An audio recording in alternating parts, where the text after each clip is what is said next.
So, what is a top strategy then that you've used for business growth? In either working for others or working for yourself? Yeah, great question. For me personally, with how I've grown, it's really about relationships. Relationships has been critical to everything that I do. And from an early age, just building networks, building relationships, building connections with people, and understanding that it's not about, what's in it for me, but, how can I help? How can I facilitate? How can I support whatever you're doing? Yeah. When you say that, I have the privilege of knowing you, so I know how much you value relationships and how much time you spent building connections. And it's a common thing that we're hearing from a lot of people, and I can testify that relationships is one of the most important strategies that you'll ever develop, and it starts now. It doesn't start tomorrow. It's not one of those things that you go, hey, as of tomorrow, I'm going to start giving a shit about the people that I do business with. And, I have one of the things that I really value is my relationships too with people, like quality people. And what people don't realize is the world's a very small place. I remember being in hotel school, and the first thing they drummed into us was network. And I'm thinking, you're teaching me how to be a GM of a hotel. What is with this network shit? And it turned out that I learned very quickly that the global hospitality industry is very small, particularly when you go and study at a Swiss Hotel Association college, because it's a very tight network and there's a standard. And that's when I was very lucky that I got that lesson early, because I was like, oh wow, you screw up here, no one will touch you or look at you. I wish I'd learned that in other areas too. But that's great. Now look, we know that business is not all flowers and rainbows, okay? And we all know that this is one of my favourite topics, failure. Fail forward, correct. What failure experience do you think set you up for success today? Yeah, so there's one singular moment about failure where I lost a lot of money. So this is back when I was doing event promotions. And haven't we all had one of those? We all have had. Everyone's. If you're an entrepreneur, I've had multiple times. You haven't had one of those, right? But probably one was there was God's Kitchen, which is a global nightclub brand. They were doing an Australian tour, and they were bringing down a few DJs who I loved. And it was a case where I was such a huge fan of them. And we were competing with other cities like Melbourne and Sydney, and the only night which we could get them was the Thursday. But I ploughed ahead anyway, and I just with my partners. Blindlessly.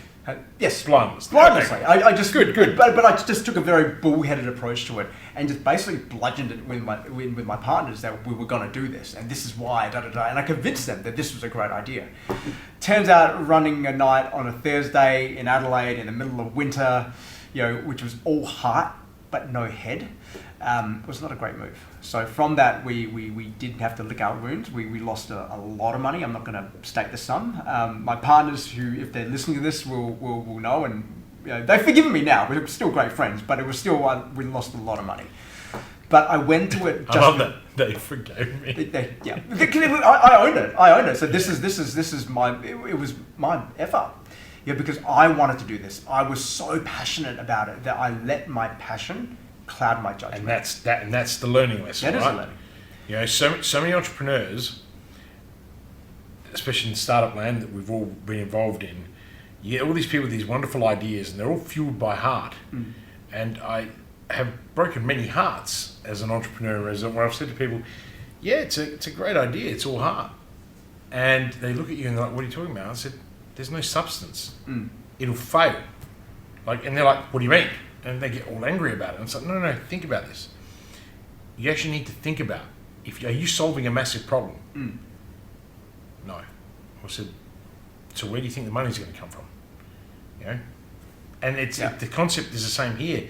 What you've just highlighted is that you were able to identify very early on through a catastrophic failure that all heart, no head. I love that. I wrote that down because I don't think I've ever used that line like that. And but tell me, what were some of the practices that you adopted after that event?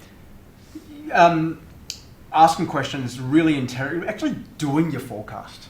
You know, doing a proper, well thought out forecast and really being very critical with it. You know, that's kind of the core of most of what I do now. You know, just actually looking and going, hey, that's a great idea. Let's actually forecast it.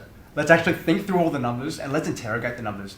Yeah, and also trying to facilitate those discussions where it's not just me trying to push something through, but just trying to bring in other views as well.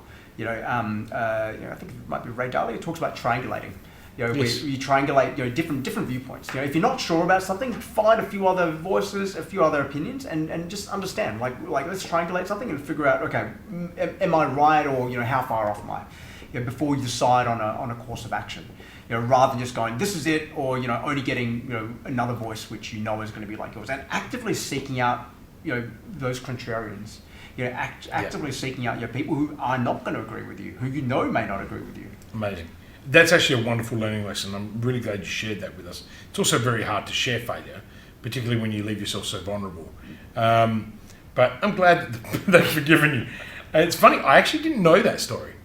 You know, like out of everything, that's something I think around that time you were probably going through similar. Yeah, that kind of time. I think I lost about $30 million.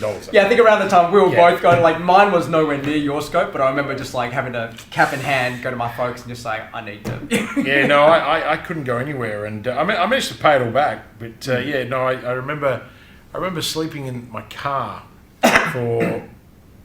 Well, I slept in the rent. I had XO left out of everything that I'd managed to sell out. And I was just finalising a deal on that, and the bank had forced me to sell my house, and I got really good money for my house. I got a 40% increase in Norwood in what those 3-year window, and I went from drinking Grey Goose out of the freezer with a fresh juicing machine of peaches, fresh peaches in summer, white peaches and vodka, to sleeping on the banquette essentially at XO. I mean, it was a beautiful place. I mean, fit out, so it was great staring at stars and going, crap. And then I'd walk down and go and have a shower at another place, come back. They were the hardest days of my life. And, I learned a lot of lessons that day too. Mine were more ego-driven, wanting to be bigger and bigger and bigger, and kind of just letting that flow happen. That, and people think flow, for those people that understand flow, I talk about flow a bit, people get lost that flow's a good thing, but if you start to flow in a direction that isn't in line with your mission and purpose, which you talked about at the beginning, you can get really sidetracked. And for me, it's for you it was heart, for me it was ego that sidetracked me. And I think failure at any catastrophic level does not matter how big it is, it affects us all exactly the same. It's hard. Some people will say to me, what you went through was horrible and how you came back of it was amazing. And it's like, yeah, but I've seen other people who've gone through lesser things. I'm not here to judge them, their experiences any less difficult, because we all have a different amount of resilience that we've acquired over time. And I think that's the other lesson from that. You would have built a lot of grit, but we carry baggage from that. I mean, for you, every time you hear God's Kitchen, it probably makes you tremble. Every time I hear global financial markets, I'm like, oh no, please don't. And I hear restaurants, I run, right? So you still keep doing hospitality. It's like, not anymore. Lucy has made it very clear to me, right, that there will be no more. However, I am kind of like trying to get the idea of me and a group of others owning a wine bar, or maybe even a mini golf, right? Yeah. And there's going to be a liquor license to that. So actually, Mal and I were at Ivan's place for a spit, and this incredible idea came about of us owning a putt-putt mini golf. We actually didn't drink a lot, so it wasn't it wasn't one of those alcohol consumptions, but it was quite amazing.